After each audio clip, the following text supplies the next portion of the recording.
If they were good questions, a lot of times we were told it had to do with national security. They couldn't tell us. So if it had to do with, it had to do with the Moussaoui trial.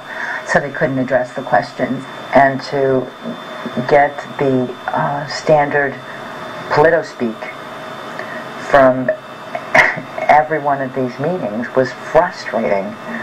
And inevitably, someone would start banging the table. Someone would raise their voice. And I truly lost my temper. I just said, what is this crap that you're talking about?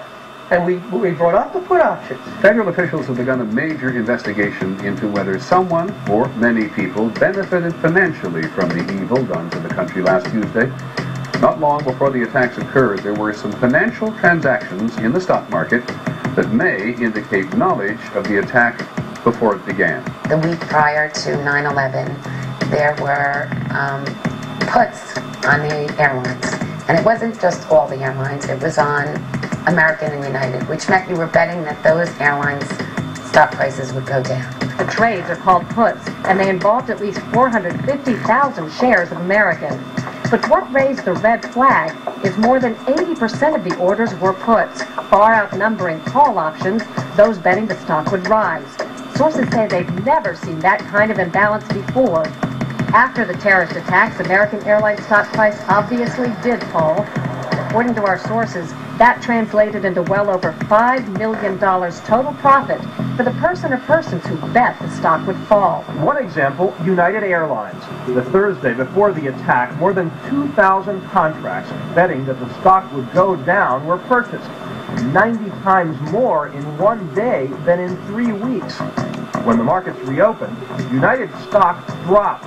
The price of the contracts soared, and someone may have made a lot of money fast. $180,000 turns into $2.4 million when that plane hits the World Trade Center. Altogether, at least 7 countries are dissecting suspicious trades that may have netted more than $100 million in profits. And there's much more, including an extraordinarily high number of bets against Morgan Stanley and Marsh & McLennan, 2 of the World Trade Center's biggest tenants. Merrill Lynch was involved, and I said, Merrill Lynch's stock was 48 the day before 9/11, and I said the next day it was down to 41. This is kind of fishy. I said, suddenly, you have these 2 major airlines, and their stock go down, they go down tremendously, and somebody's making lots of money off of 9/11. And the answer that we got was, we've investigated, and we find no unusual trading activity. Could this be a coincidence? This would be one of the most extraordinary coincidences in the history of mankind if it was a coincidence. It is absolutely unprecedented to see cases of insider trading covering the entire world, from Japan, the United States, and North America to Europe. So we said, well, you know what? What would make me feel better is tell the story. Can you follow up on that? Can you tell us, can you be more specific? Can you pull up the trades? Can you, show us what really happened?